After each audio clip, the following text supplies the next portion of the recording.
Chapter 11. Let the games begin. When will I learn the name of my opponent? Quintus had been pressing Marcus for the answers all morning. Will it be a gladiator from another school? I am not certain, Marcus lied. He was afraid that telling Quintus about Cleto would fill him with too much fear to even enter the arena. Just remember, Marcus told Quintus, as he had helped him into his armor. You must just trap him in the net. It's the only way to be victorious.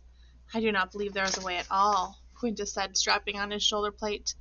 But I will fight as I have been taught. He took a deep breath and paused to look at Marcus.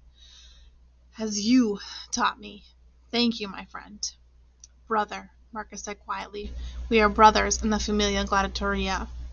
Quintus nodded and picked up his net. Marcus lifted Quintus's trident. He pointed it towards the tunnel that led from the gladiator school to the center of the amphitheater. Let us go. The pompa will begin soon. Ranger followed them to a tunnel. He kept a distance from Quintus as they walked through the flickering torchlight. Ranger knew all the gladiators from the training yard, but he hardly recognized them in their armor and their helmets. It reminded Ranger of an autumn night at home when Luke and Sadie's friends came to the door with masks and strange clothing.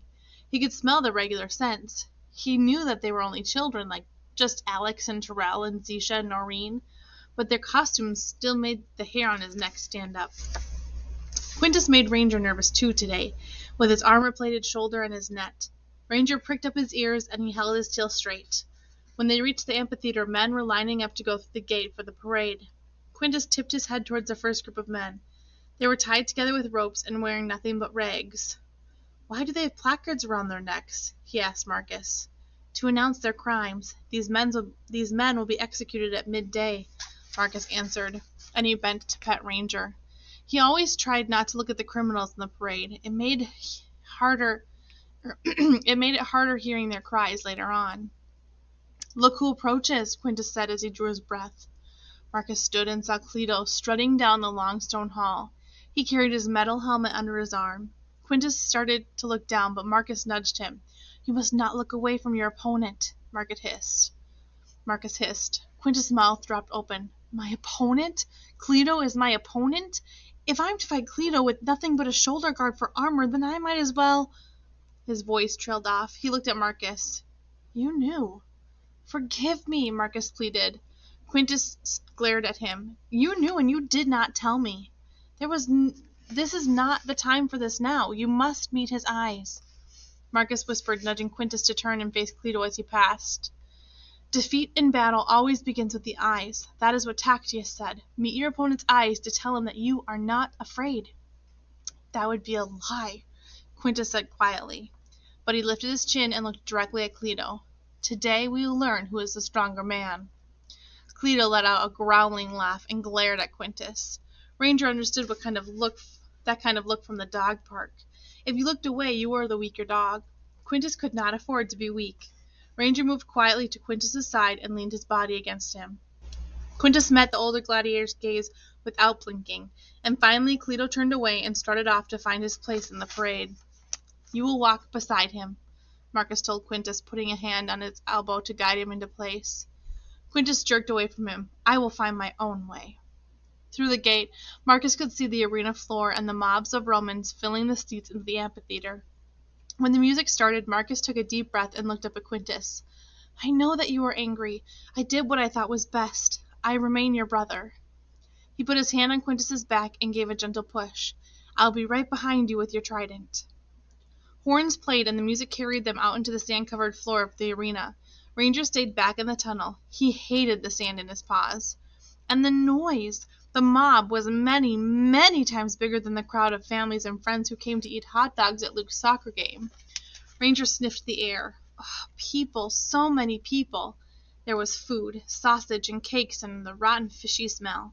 There were animals, big cats and more. Too many for Ranger to think about. He could sense the people's excitement, too. It was different from the energy in the air at Luke's soccer games. Wilder, more dangerous.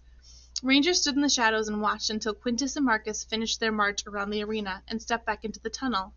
You are ready, my brother, Marcus told Quintus. Quintus looked at Marcus and his face softened. I will never be ready for this, but thank you for standing with me. Marcus nodded. They will call you when it's time. "Move out of the way!" shouted an animal trainer, pushing Marcus to one side. He rushed through the tunnel along with a group of bestiarii, the men trained to hunt wild animals as a show for the crowds. Marcus turned from the shadows to watch the open gate.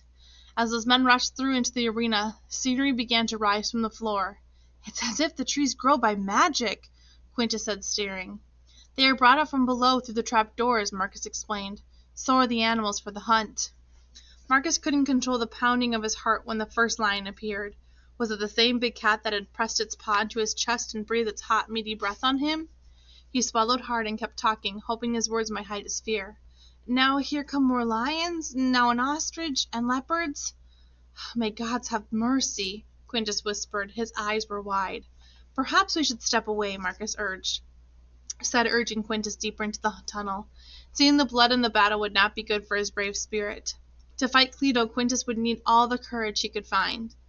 "Quintus, have I told you about the gladiator Proximus, who was here some time ago? He knocked Villius from the platform in training one day."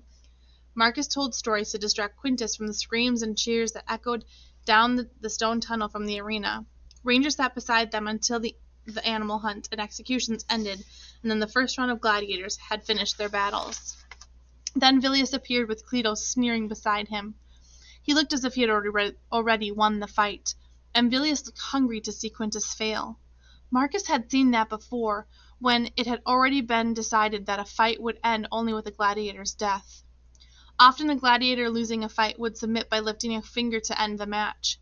Then the crowd could ask the emperor to show him mercy, but the look on Villius's face told Marcus that would not happen today.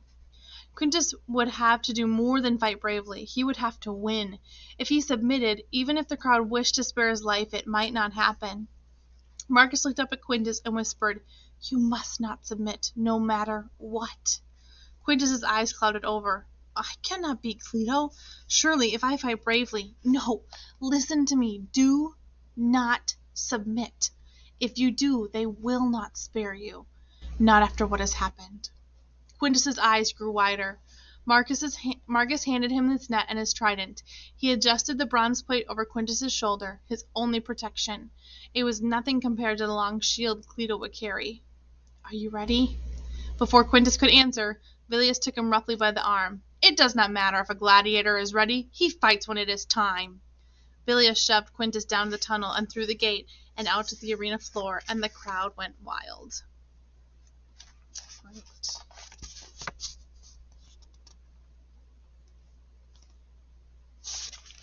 Chapter 12. Blood in the Sand.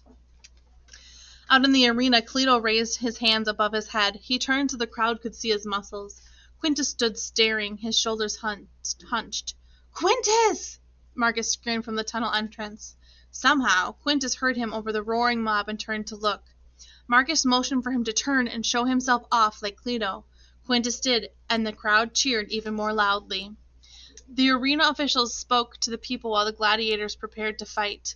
Cleto lowered his helmet over his head, and it covered his entire face. Marcus couldn't even see his eyes through the dark holes in the metal mask. Cleto wore a loincloth, leg plates, and metal armor over one arm. He carried a long shield and a sword that gleamed in the sun. Beside him, Quintus looked practically naked. Aretarius wore no helmet, no leg armor, and only a bit of protective strapping around one arm, a bronze plate on his shoulder, and a loincloth around his waist. Quintus's only weapons were a net and a trident. He'd barely had time to practice with either. But now it was too late for training. The arena official gave the signal to begin the match, and the crowd's roar grew louder.